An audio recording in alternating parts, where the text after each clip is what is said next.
하나님 아버지, 오늘 교회는 한 몸의 많은 지체로 이루어졌음을 알게 하여 주시옵소서. 주님이 주신 믿음의 분량대로 지혜롭게 생각하여 하나님의 뜻을 이루게 하여 주시옵소서. 예수님의 이름으로 기도드립니다. 아멘. 지금은 천국 가신 하영주 목사님께서 이 로마서를 4가지 단어로 요약한 적이 있습니다. 첫째는 십자가입니다. 로마서 1장부터 7장까지죠. 예수 그리스도로 말미암아 우리가 구원받았다는 사실을 말해줍니다. 둘째는 성령입니다. 바로 로마서 8장이죠. 생명의 성령의 법이 사망의 법에서 우리를 해방했다는 것을 말해줍니다. 셋째는 선교입니다.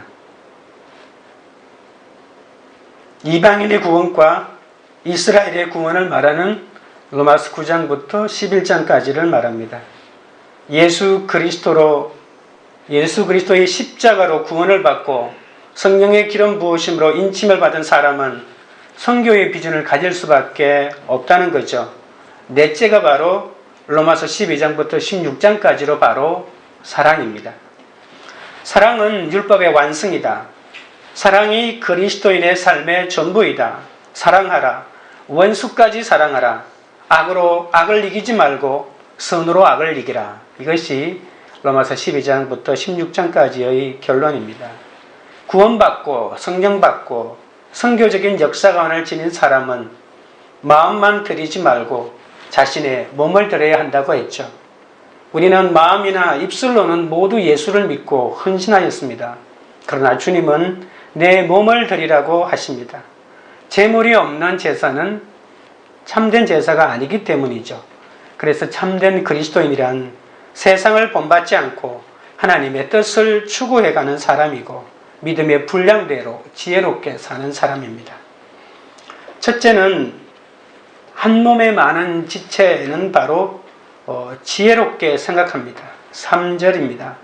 내게 주신 은혜로 말미암아 너희 각 사람에게 말하노니 마땅히 생각할 그 이상의 생각을 품지 말고 오직 하나님께서 각 사람에게 나누어 주신 믿음의 분량대로 지혜롭게 생각하라. 자기 일은 하지 않고 남의 일에만 간섭하면 교회가 시끄러워지죠. 남이 잘하건 못하건 너무 예민하게 반응하지 말고 내가 하는 일에 충성해야 합니다. 섣부른 충고보다는 충고할 시간에 기도를 해주어야 합니다. 왜냐하면 충고로 사람이 변하는 것이 아니라 기도해야 변하기 때문이죠. 내 경험과 능력과 판단으로 충고하면 실수할 수밖에 없습니다.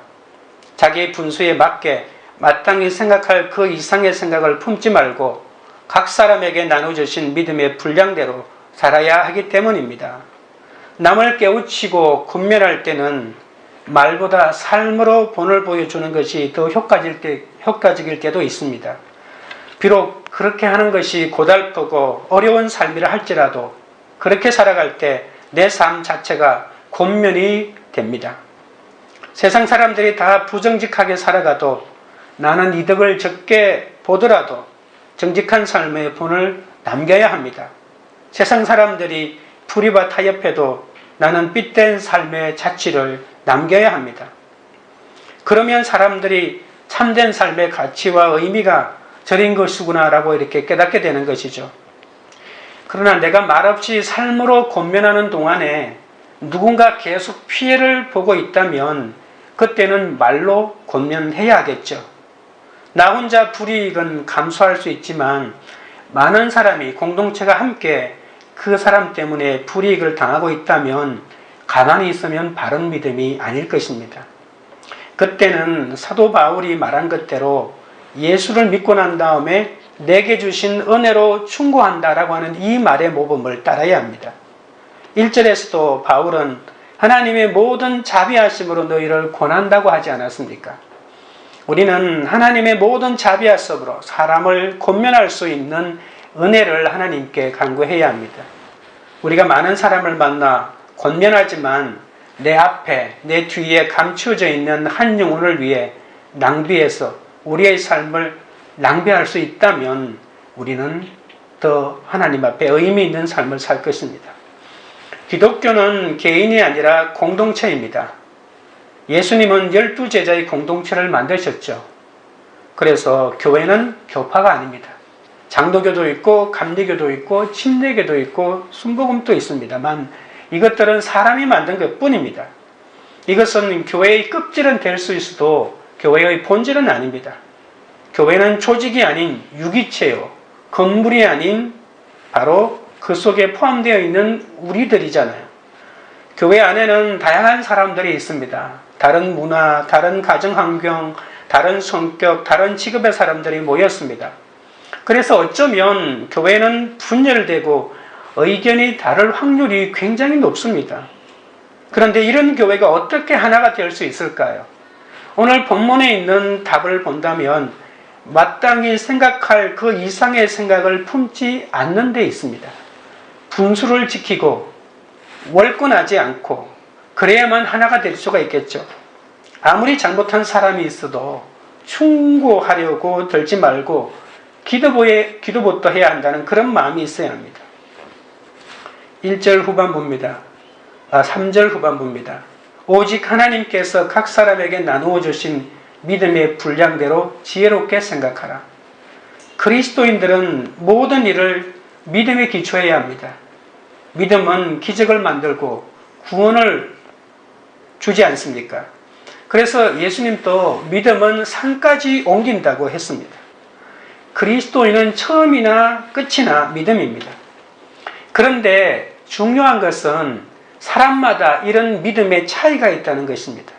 그래서 각자에게는 믿음의 분량이 있다는 사실을 인정해야 합니다. 각자의 믿음의 분량이 다르기 때문에 오해가 생길 수가 있습니다. 그래서 자기 분수를 지켜, 자기 믿음의 분수를 지켜 자기 일에 충성해야 하죠. 자기 일에 충성하지 않는 사람은 남의 일에 간섭하게 되어 있습니다. 다른 사람을 비판하기 시작하면 공동체의 평화는 순식간에 깨어지죠. 교회에 얼렁뚱땅 나오고 술 먹고 담배 피우는 사람도 놔두십시오. 못살게 굴지 마십시오. 못살게 굴면 도망가기 때문입니다. 하지만 사랑하면 결국에는 끊어지겠죠. 물은 흐르게 두어야 합니다. 그렇게 한참 동안 흐르면 더러운 물도 깨끗한 물이 되는 거죠. 제가 2017년 5월에 우리들 교회에서 목욕탕 세미나를 듣고 아내랑 세 아이에게 우리도 이제는 우리들 교회로 출석하는 것이 어떻겠냐고 물었습니다. 제일 마음에 쓰였던 아이가 첫째 딸이었습니다. 첫째 딸은 지금 다니고 있었던 교회에서 잘 적응하고 있었기 때문이죠.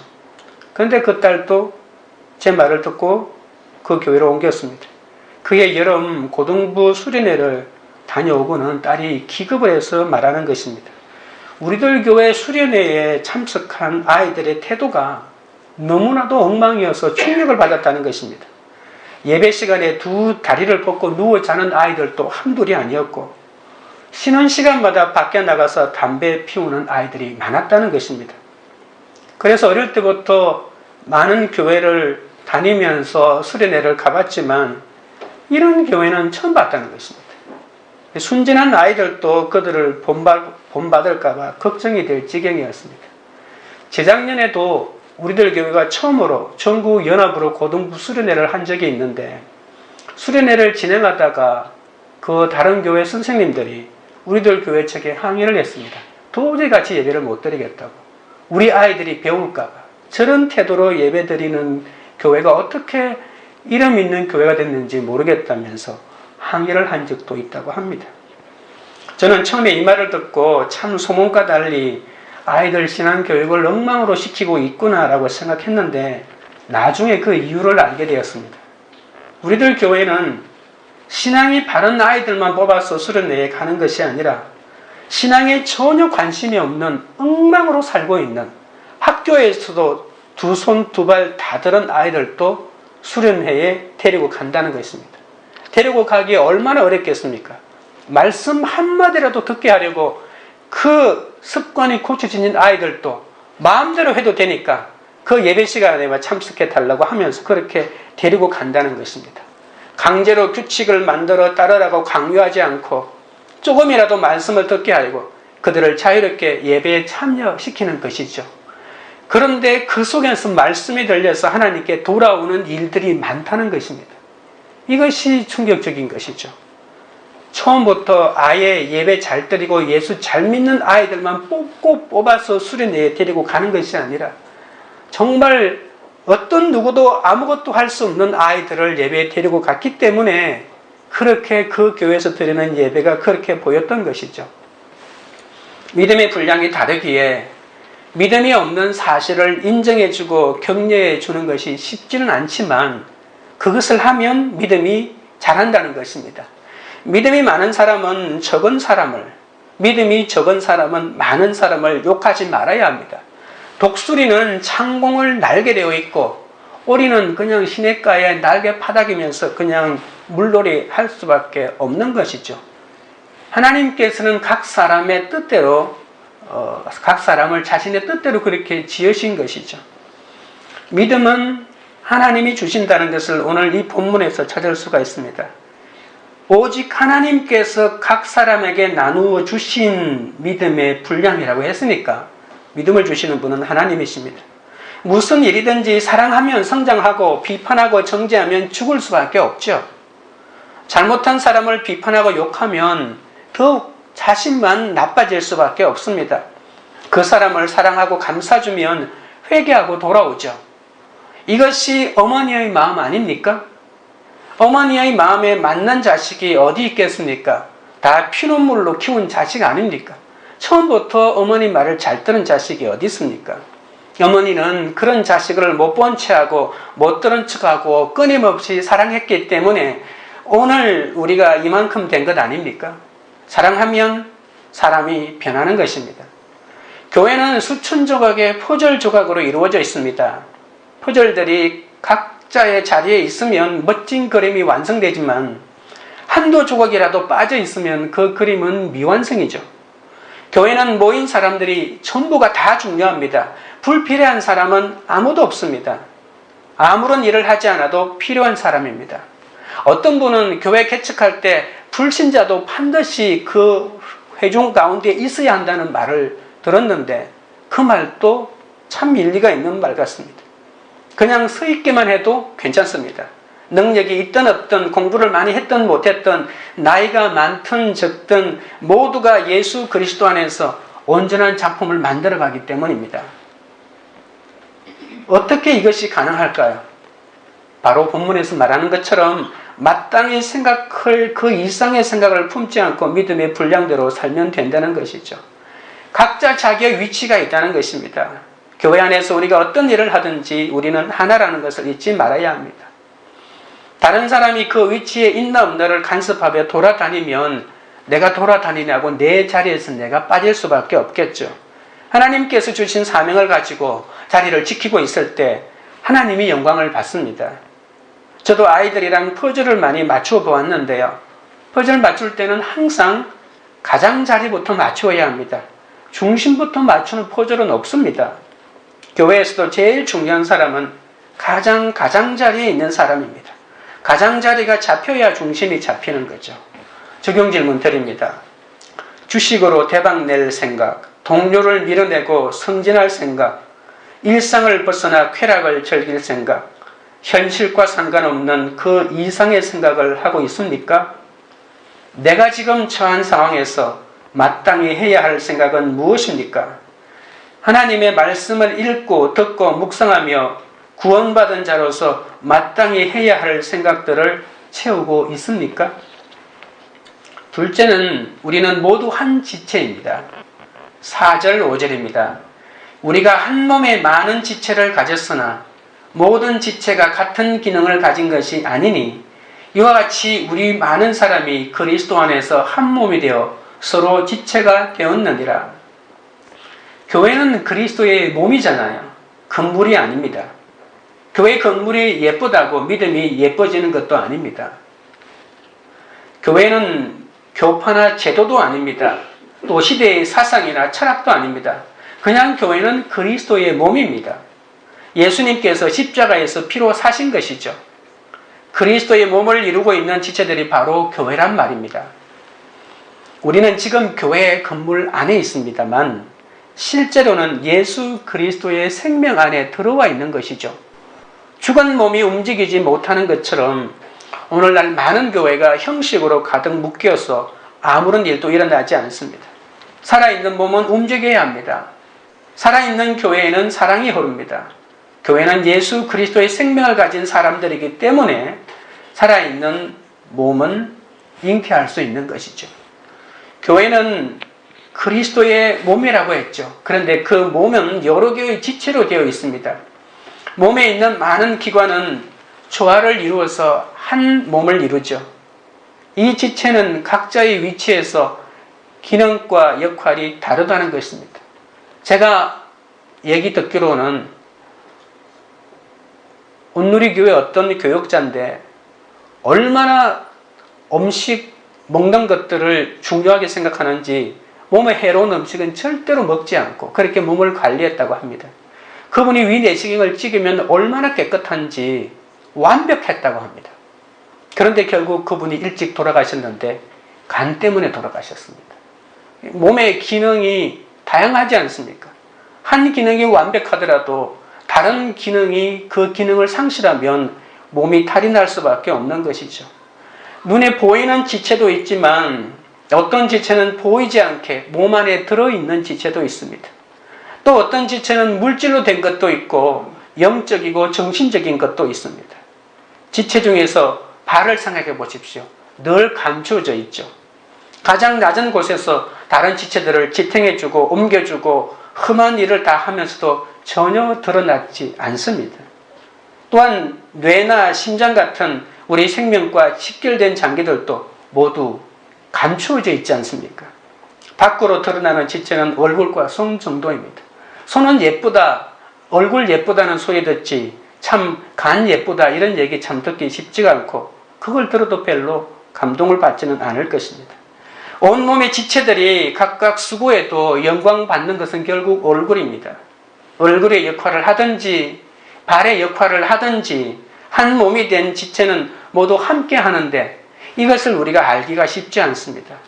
만약 우리가 다른 몸을 가졌다면 뼈가 부러져도 아픔을 느끼지 못할 것입니다. 그런데 한 몸에서 한 지체가 고통을 당하면 작은 고통에도 아파하는 거죠. 지체는 함께 기뻐하고 즐거워하고 슬퍼합니다.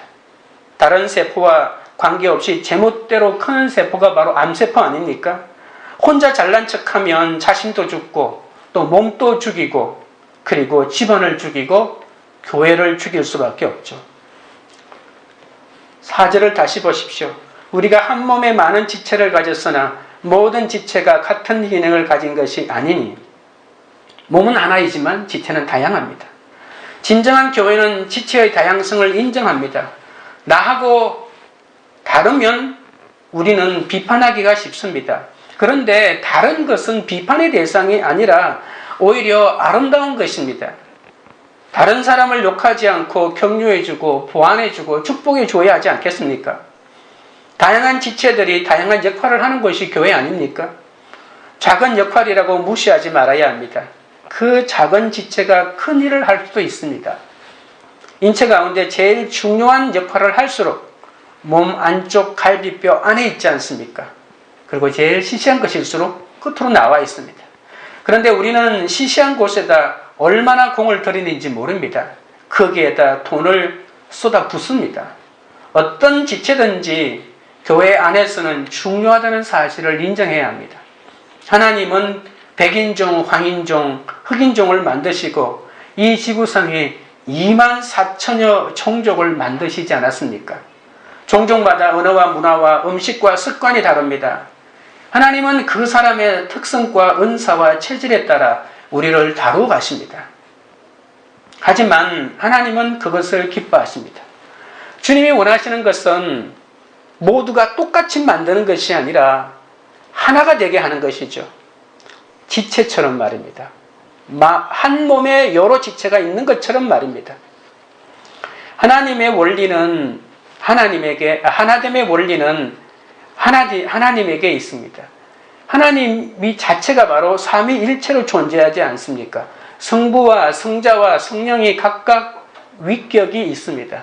사실 위격이 정확하게 무엇인지는 모르지만 적어도 인격이 각각 존재에게 있습니다만 그 세 분들은 하나로 존재하고 있지 않습니까? 우리는 서로 다르다는 점을 인정하면서 하나 되는 일에 힘써야 합니다. 다른 것은 비판의 대상이 아니라 오히려 축복의 대상입니다. 모두 하나가 되면 어떤 일이 벌어질까요? 힘이 생기죠. 아무리 사람이 많아도 분열하면 없는 것만 못합니다. 많이 모이긴 했지만 서로가 잘났다고 해보십시오. 힘이 없어지죠. 두세 사람이 모여도 하나가 되면 힘이 생깁니다. 부부도 서로 다른 것을 기뻐하고 찬양해야 합니다. 부부는 서로 성격이 다른데 너무 다른 성격이 복이 됨을 믿어야 합니다. 아이들도 모두 다르지 않습니까? 능력도 다르고 기질도 다릅니다. 하지만 하나님께서 우리를 다르게 만들었지 않습니까? 그리스도 안에서, 성령 안에서, 그러니 우리가 하나입니다. 교회는 그리스도의 몸입니다. 이웃을 내 몸같이 사랑하는 것이 아니라 바로 내 몸 자체입니다. 그래서 이웃보다 먼저 섬겨야 할 곳이 교회입니다. 가족사랑, 이웃사랑도 교회에서 시작됩니다. 교회 안에서 사랑을 실천하지 못한다면 어디에서도 사랑을 실천할 수 없습니다. 선교도 교회에서부터 시작해야 합니다. 교회가 위대한 이유는 무엇입니까?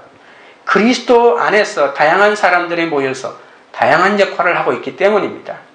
어울릴 수 없을 것 같은 사람들, 사랑할 수 없을 것 같은 사람들이 한 몸이 되어서 같이 아파하고 기뻐하는 것이 바로 교회의 능력입니다. 적용 질문 드립니다. 속한 공동체 각자가 모습과 성격과 살아온 여정은 달라도 모두 한 몸의 지체임을 인정하십니까? 한 몸의 지체로 즐거움과 슬픔을 함께하고 계십니까? 다른 지체의 아픔을 외면하지는 않습니까? 셋째는 받은 은사를 사용합니다입니다. 6절 앞부분입니다. 우리에게 주신 은혜대로 받은 은사가 각각 다르니 참된 그리스도인은 각각의 은사를 받아 한 몸이 된다고 했죠. 하나님은 각자에게 가장 알맞은 역할을 주시죠. 그리고 그 역할을 하도록 하기 위해서 우리에게 은사를 부여한 것입니다. 은사에는 자연적인 은사도 있고 영적인 은사도 있죠. 자연적인 은사는 세상에 태어날 때 부모님으로부터 받은 것일 확률이 많습니다. 그러나 하나님은 남의 흉내 내는 것을 원하지 않기 때문에 각자에게 은사를 주시고 그리고 그 은사를 기뻐해야 합니다. 다른 사람의 은사를 부러워하지 말아야 합니다. 또 은사는 나를 위해 주어지지 않았고 언제나 다른 사람을 위해 주어졌다는 사실을 아셔야 합니다. 나무를 생각해 보십시오. 나무 열매가 나무가 먹습니까? 열매는 사람이 먹죠. 자기 열매를 따먹는 나무는 아무도 없습니다. 나무 가운데 하나도 버리지 않고 온전히 우리에게 주는 나무가 있습니다. 서임새가 너무 많아 진짜 나무란 뜻의 참나무라고 부릅니다. 상수리나무, 굴참나무, 떡갈나무, 신갈나무, 갈참나무, 졸참나무 이런 다양하게 이름을 부르고 있습니다. 그냥 한마디로 말해서 참나무, 진짜 나무인 것이죠.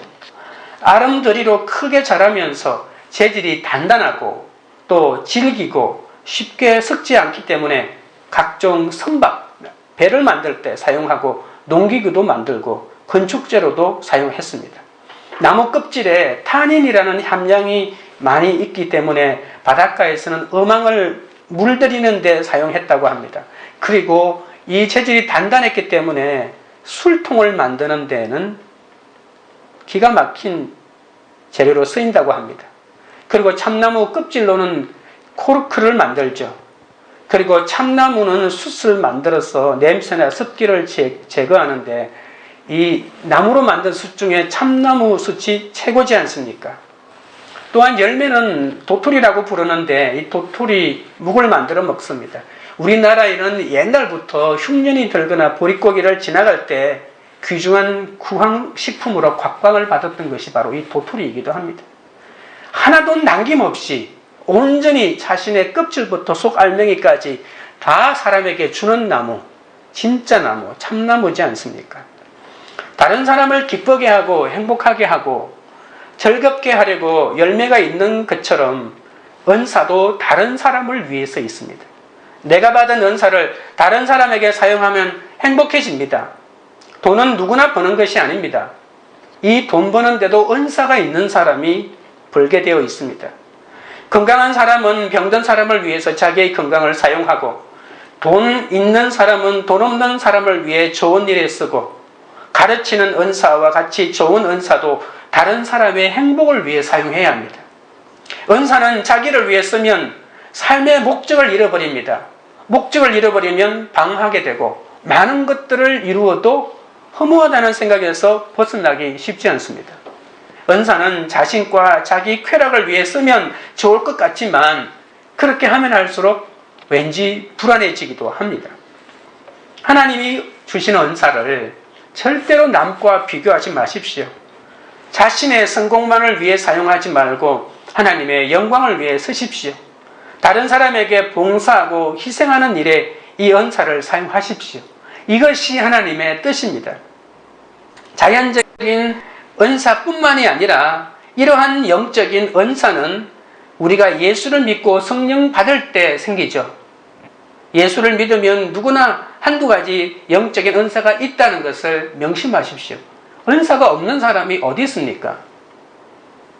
어떤 사람들은 자신이 받은 영적 은사를 미처 깨닫지 못합니다. 방언이나 예언의 은사는 태어나면서부터 받은 사람이 없지 않습니까? 성령을 받으면 내 가운데 있는 은사를 발견하게 됩니다. 성령을 받아야 사랑할 수 있지 않습니까? 인간의 사랑에는 한계가 있기 때문에 하나님의 은혜를 받을 때 진정한 용서와 조건 없는 사랑이 가능합니다. 그래서 우리도 예수 그리스도를 믿는 우리는 받은 은사를 확인하고 그 은사를 활용해야 합니다. 활용하지 않고 묻어두면 은사가 있는지 없는지 사라져버리는 거죠. 작은 은사라도 그것을 활용해야 합니다. 남을 세우는데 말입니다. 이 땅에서 잠시 어떤 은사를 가지고 어떤 역할을 하든지 그것은 하나님의 주신 성직 아닐까요? 작다고 하지 마시고 드러나서 영광을 받는 얼굴의 역할도 성직이고 평생 드러나지 않는 발가락 같은 역할도 성직이면은 틀림이 없습니다. 신체의 각 기관이 건강할 때 온몸이 건강하고 아무리 위가 건강하면 뭐합니까? 다른 기관이 병들면 그 사람은 죽을 수밖에 없죠. 각자 은사대로 맡겨진 역할에 최선을 다할 때 그래야 교회가 건강해지고 사회와 나라가 건강해지지 않습니까? 6절 후반부와 7절입니다. 혹 예언이면 믿음의 분수대로, 혹 섬기는 일이면 섬기는 일로, 혹 가르치는 자면 가르치는 일로. 7가지 은사를 간단하게 소개하고 있는데 첫 번째가 예언입니다. 예언에는 초자연적인 예언도 있지만 예언은 하나님의 말씀을 깊이 깨닫고 그 말씀을 많은 사람에게 가르치며 전파하는 것을 말합니다. 이 예자가 한자로는 미리 예자가 아니고 맡길 예자입니다. 우리가 예금 이렇게 할 때 돈을 은행에 맡기듯이 하나님이 말씀을 우리 가운데 맡긴 사람을 예언자라고 해야 합니다. 앞날을 맞추는 것이 아닙니다. 믿음의 분수를 넘어서 예언의 은사를 받았다고 자랑하는 사람들이 있습니다.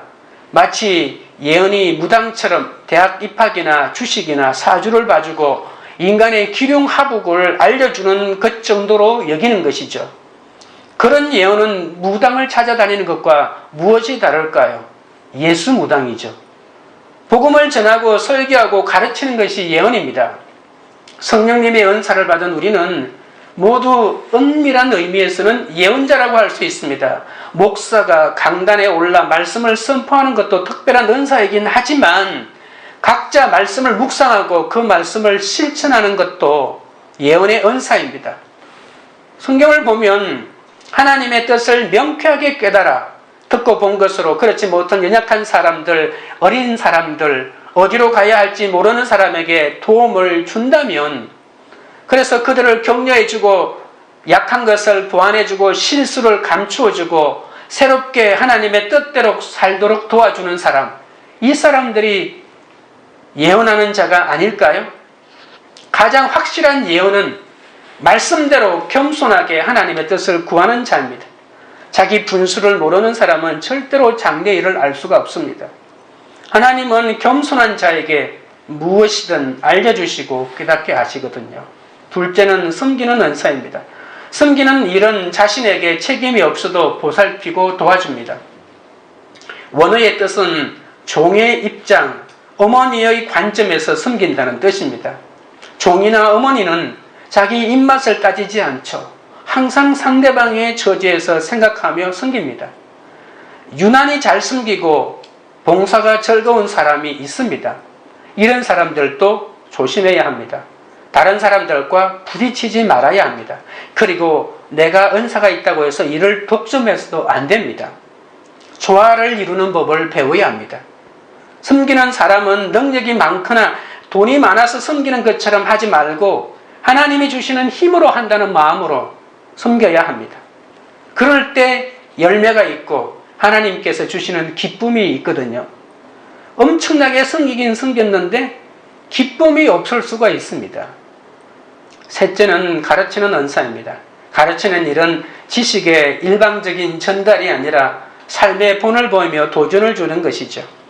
8절입니다. 혹 위로하는 자면 위로하는 일로, 구제하는 자는 성실함으로, 다스리는 자는 부지런함으로, 긍휼을 베푸는 자는 즐거움으로 할 것이니라. 넷째는 위로의 은사입니다. 위로는 누군가를 격려하고 용기를 북돋아 주는 일입니다. 내가 하나님의 위로를 경험한 만큼 다른 사람을 세워주는 일이 얼마나 귀합니까? 안 되는 일도 된다고 말해주고, 포기하려는 사람을 돌이켜 포기하지 않게 하고, 자살하려는 사람을 다시 살게 하는 은사 아닙니까? 위로하는 은사는 남의 얘기를 잘 들어줍니다. 이 은사가 없으면 몇 마디 듣다가 결론을 눈치채고 나면 그것을 참느라고 얼마나 고생하는지 모릅니다. 그래도 끝까지 들어주어야 합니다. 이런 은사가 우리에게 있어야 합니다. 다섯 번째는 구제하는 은사입니다. 있는 것을 아낌없이 퍼주는 은사죠. 퍼주어야 하나님의 채워주기 때문입니다. 구제하는 일은 성실함으로 하라고 합니다. 생색도 낼 수 없는 그 일을 하나님의 은혜가 아니면 어떻게 성실하게 할 수 있겠습니까? 대가를 바라지 않고 끊임없이 퍼주어야 하니까 쉽게 지쳐버립니다. 내가 도울 이유가 없는데도 반복해서 퍼주는 것이 성실하게 구제하는 것입니다. 하나님이 보고 계십니다. 섬김을 받는 사람이 고마운 줄도 모르고 도리어 사정을 해서 구제를 하더라도 언젠가는 그 성실함을 보고 돌이킬 것을 믿어야 합니다. 이런 사람을 위해 하는 일이 너무나도 미약하지만 그래도 하나님께서는 성실하게 감당하라고 합니다. 여섯 번째는 다스리는 자는 부지런함으로 해야 합니다. 자신을 잘 다스려 부지런한 사람은 저절로 남을 다스리게 되어 있습니다. 이것을 리더십이라고 하죠. 많은 사람을 지휘하고 이끄는 은사입니다. 조직을 지휘하는 은사가 없으면 조직을 이끌어가기가 참 어렵습니다. 일곱 번째는 긍휼의 은사입니다. 창자가 끊어질 듯이 아파하면서 불쌍히 여기는 것이죠. 원어의 뜻이 그렇습니다. 이 일을 즐거움으로 하라고 합니다. 남을 위해 아파하되 그것을 즐겁게 하라는 데 역설적인 표현입니다. 내 욕심이 아니라 남을 위해 흘리는 눈물에는 반드시 기쁨이 있습니다. 물질의 구제도 즐거운 일이지만 낙심하고 지친 자를 돕는 것은 비교할 수 없는 큰 즐거움입니다. 하나님은 이런 은사들을 우리에게 주셨습니다. 이 은사들을 묻어두지 말고 다른 사람을 위해 사용해야 합니다. 이렇게 각자 은사대로 쓰임을 받는데 그렇다면 내 은사는 어떻게 발견할 수 있을까요? 첫째는 남보다 잘할 수 있는 것을 찾아야 합니다. 성격이 급한 사람은 급한 대로 열심히 뛰어다니고 얌전한 사람은 얌전한 대로 묵묵히 중보기도를 하십시오. 남의 은사에 대해 부러워할 필요도 무시할 필요도 없습니다. 내가 잘하는 것을 하면 됩니다. 둘째는 기쁨으로 할 수 있어야 합니다. 기쁨이 없으면 열정이 없기 때문에 오래 갈 수 없고 발전하기도 어렵습니다. 셋째는 열매가 있어야 합니다. 제가 청년부를 맡고 있었을 때 한 번은 어떤 청년이 찾아와서 찬양 인도를 하게 해달라고 간청한 적이 있습니다. 열정도 각오도 대단했지만 저는 허락하지 않았습니다. 왜냐하면 그 사람이 찬양하면 모두가 힘들어하기 때문입니다. 내 만족이 아니라 복음과 교회와 하나님 나라를 위한 열매가 있어야 하는데 그 열매가 없으면 그것은 은사가 아닙니다. 내게 기쁨이 되고 잘할 수 있어도 나 혼자만을 위해서 하는 것이 아니고 남을 섬기는 것이 은사이기 때문에 그 은사를 발휘할 때 반드시 다른 사람에 대한 열매가 있어야 합니다. 은사는 내가 아닌 다른 사람에게 은혜를 끼치는 것을 기뻐하는 것이잖아요. 그래서 이 은사는 고난을 통과해야 발견될 수가 있는 것이죠. 미랄이 되어 죽어지고 썩어져서 열매가 맺힐 때까지 그만큼의 시간과 훈련이 있어야 은사가 됩니다. 은사가 있다고 해서 내가 하면 모든 사람이 그렇게 박수를 치고 칼제를 보내는 거 아닙니다. 왜냐하면 내가 내 노래 자랑을 하는 것이 아니기 때문에. 그러니까 이 은사를 발휘하고 열매를 맺는 것은 이 모든 원리를 깨닫는 것이니까 나는 남을 위해 존재하고 있다. 나는 공동체를 위해서 존재하고 있다. 하나님의 영광을 위한 존재다라고 하는 것을 깨닫는 것이니까 모든 것이 종합적으로 이루어지는 것입니다.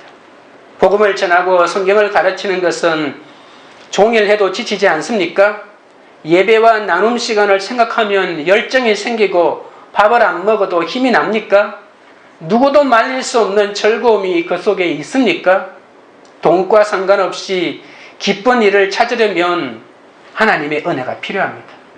돈을 많이 주면 힘들어도 그 속에 돈 모으는 재미 때문에 기쁨이 있고 내가 어떤 획득하는 것 때문에 기쁨이 있는데 돈과 상관없이 기쁜 일을 찾으려니 하나님의 은혜가 아니고 세상에 그것을 어떻게 찾을 수가 있겠습니까? 내게 주신 은사가 얼굴의 역할이든지 발의 역할이든지 혹은 내 속에 있는 맹장의 역할이든지 하나님을 기쁘시게 하고 남을 기쁘게 하고 나도 기쁠 수 있는 그 일이 바로 최고의 은사임을 잊지 마시기 바랍니다. 적용 질문 드립니다. 내가 받은 은사는 무엇입니까? 대단하게 튀는 능력이 아니라도 내가 할 줄 아는 기술과 지식, 솜씨들이 하나님이 내게 특별히 주신 진정한 은사임을 알고 있습니까? 내 은사가 하나님을 위해 다른 사람들을 위해 쓰이고 있습니까? 말씀을 맺겠습니다. 마땅히 생각할 그 이상의 생각을 품지 말아야 합니다. 받은 은혜대로 자신을 재물로 생각해야 합니다. 재물은 말이 없습니다. 죽어라 하고 하면 죽어야 합니다. 우리는 세상 속에 살지만 세상과는 상관없는 사람들입니다. 지혜롭게 내 믿음의 분량대로 생각하여 하나님의 뜻을 분별해야 합니다. 자신에게 맡겨주신 믿음을 바보같이 충성스럽게 몇십 년 동안 하면 그곳에 기적이 일어나고 하나님의 나라가 임합니다. 교회는 그리스도의 몸인데 그 몸을 여러 개의 지체로 되어 있습니다. 몸에 있는 많은 기관은 조화를 이루어 한 몸을 이루는데 그 지체는 각기 위치와 기능과 역할이 다릅니다. 교회가 위대한 이유는 그리스도 안에서 다양한 사람들이 모여서 다양한 역할을 하고 있기 때문입니다. 어울릴 수 없을 것 같은 사람들, 사랑할 수 없을 것 같은 사람들이 한 몸이 되어 같이 아파하고 같이 기뻐하는 것이 바로 교회의 진정한 능력입니다. 하나님이 주신 은사를 남과 비교하지 말고 자신의 성공만을 위해 사용하지도 말고 하나님의 영광을 위해 사용하십시오. 믿음의 분수대로 성실함과 부지런함과 즐거움으로 하나님의 나라를 세워 가시길 주님의 이름으로 축원드립니다. 찬양드리고 기도하겠습니다. 한 말을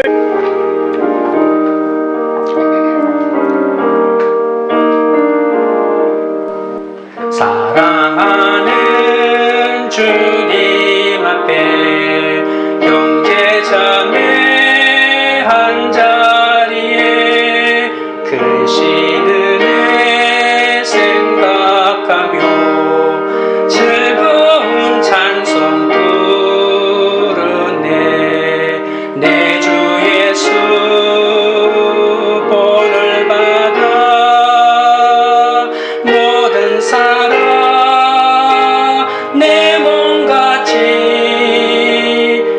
놀란 근심 위로하고 진심으로 사랑하세. 사랑하는 주님 예수, 온갖 충성 다 바쳐서 괴로우나 즐거우나 주님만 힘써 섬기네. 우리 주님 거룩한 손 제자들의 발을 씻어 남 섬기는 종의 도를 몸소 행해 보이셨네. 사랑하는 주님 예수, 받권 주고 섬기나니 한 피 바다 한 몸이루 형제여 친구들이여 한 몸같이 친밀하고 마음으로 하나 되어 우리 주님 크신 뜻을 지승으로 준행하세. 기도하실 때 주식으로 대박낼 생각, 동료를 밀어나고 승진할 생각, 일상을 벗어나 쾌락을 즐길 생각, 현실과 상관없는 그 이상의 생각을 품지 않게 해달라고 기도하시고, 내가 지금 처한 환경에서 마땅히 해야 할 생각을 하기 위해 하나님의 말씀을 읽고 묵상하며 구원받은 자로서 마땅히 해야 할 생각들로 채우게 해달라고 기도하겠습니다. 내가 속한 공동체 각자가 모습과 성격과 살아온 여정은 달라도 모두 한 몸의 지체임을 인정하게 해달라고 기도하겠습니다. 한 몸의 지체로 즐거움과 슬픔을 함께하며 다른 지체의 아픔을 외면하지 않게 해달라고 기도하겠습니다. 내가 받은 은사는 무엇인지 알고 대단하게 튀는 능력이 아니라도 내가 할 줄 아는 기술과 지식과 솜씨들이 하나님이 내게 특별히 주신 진정한 은사임을 알게 해달라고, 내 은사가 하나님을 위해 다른 사람을 위해 쓰이게 해달라고 주여 세 번 부른 다음에 기도하며 나가겠습니다. 주여 주여 주여. 거룩하시고 영화로우신 하나님 아버지여, 주식으로 대박낼 생각을 하지 않게 하시고 동료를 밀어내고 승진할 생각을 멈추게 하시고 일상을 벗어나 쾌락을 즐길 생각, 현실과 상관없는 그 이상의 생각을 하지 않도록 주여 붙잡아 주시옵소서. 내가 지금 처한 환경에서 마땅히 해야 할 생각을 하기 위하여 하나님의 말씀을 읽고 듣고 묵상하며 구원받은 자로서 마땅히 해야 할 생각들로 채워나갈 수 있도록 주여 인도하여 주시옵소서. 내가 속한 공동체 각자가 아버지 하나님 모습과 성격과 살아온 여정은 달라도 모두 한 몸의 지체임을 인정하게 하옵소서. 한 몸의 지체로 즐거움과 슬픔을 함께하며 다른 지체의 아픔을 외면하지 않게 하여 주시옵소서. 내가 받은 은사가 무엇인지 깨닫게 하여 주시고 찾게 하여 주옵소서. 대단하게 튀는 능력이 아니라도 내가 할 줄 아는 기술과 지식과 솜씨들로 하나님이 내게 특별히 주신 진정한 은사임을 깨닫게 하여 주셔서 내 은사가 하나님을 위해 다른 사람을 위해 쓰임받아 사람을 살리고 공동체를 살리는 그런 사명을 감당하게 하여 주시옵소서. 거룩하신 하나님 아버지, 믿음으로 이렇게 되었다면 마땅히 생각할 그 이상의 생각을 하지 말라고 하십니다.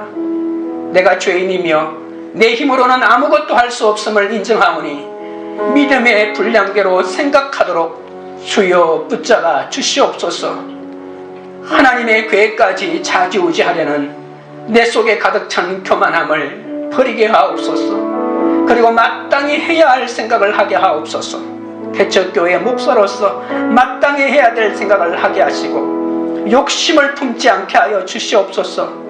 내 힘으로 무언가를 할 수 있다는 생각을 버리게 하시고 내 자신을 냉정하게 바라보며 지혜로운 생각으로 주님 앞에 더 가까이 가게 하여 주시옵소서. 나의 부족함으로 인해 하나님이 한 몸이 되게 하시고 서로를 채우게 하신 지체들을 보내주셔서 감사하고 찬양합니다. 얼굴 역할이든 발바닥 역할이든 한 몸이 되어 함께 아파하고 함께 기뻐하는 지체들을 보내주시니 주여 웬 은혜이옵니까? 주님께서 주신 은사는 모두 주님을 위해서라고 주신 것이오니 어떤 은사와 역할에도 남과 비교하지 말고 오직 감사와 즐거운 마음으로 헌신하게 하여 주시옵소서. 믿음의 분수를 넘어 예언하지 않게 하시고 겸손하게 말씀으로 주의 뜻을 구하게 하옵소서. 아무 대가도 없고 생색을 낼 수 없는 일에도 성실하게 구제해야 할 식구들이 있음을 깨닫게 하여 주옵소서. 이웃과 동료와 그리고 저 북한 땅과 이스라엘과 고통당한 열방이 있음을 잊지 않게 하옵소서. 섬겨야 할 책임을 따지지 말고 끊임없이 서로 도우며 그들의 구원을 위해 긍휼히 여기는 것이 우리의 즐거움이 되기를 원합니다. 그것이 가장 지혜로운 생각임을 믿사오니 지금의 환경에서 썩어지는 미랄이 되어 하나님의 열매 맺는 공동체가 되게 하옵소서. 영적 예배를 드리며 그리스도 안에서 한 몸 된 공동체를 위해 각자가 받은 은사를 하나님 아버지 온전히 사용하고 활용하게 하여 주옵소서. 관계 우리들 교회가 분수에 넘는 생각을 하지 않게 하시고 남의 일에 너무 간섭하지 않고 충성스럽게 자신의 일을 감당하는 믿음의 지체들이 되게 하여 주시옵소서. 성령과 말씀으로 마음을 새롭게 함으로 변화를 받아 관계 속에서 겸손의 열매를 맺는 그런 공동체가 되게 하옵소서. 자신의 자리를 지혜롭게 잘 지키며 다른 지체를 위로하고 섬기고 긍휼을 베푸는 그런 교회가 되도록 인도하여 주시옵소서. 예수님의 이름으로 기도드립니다. 아멘.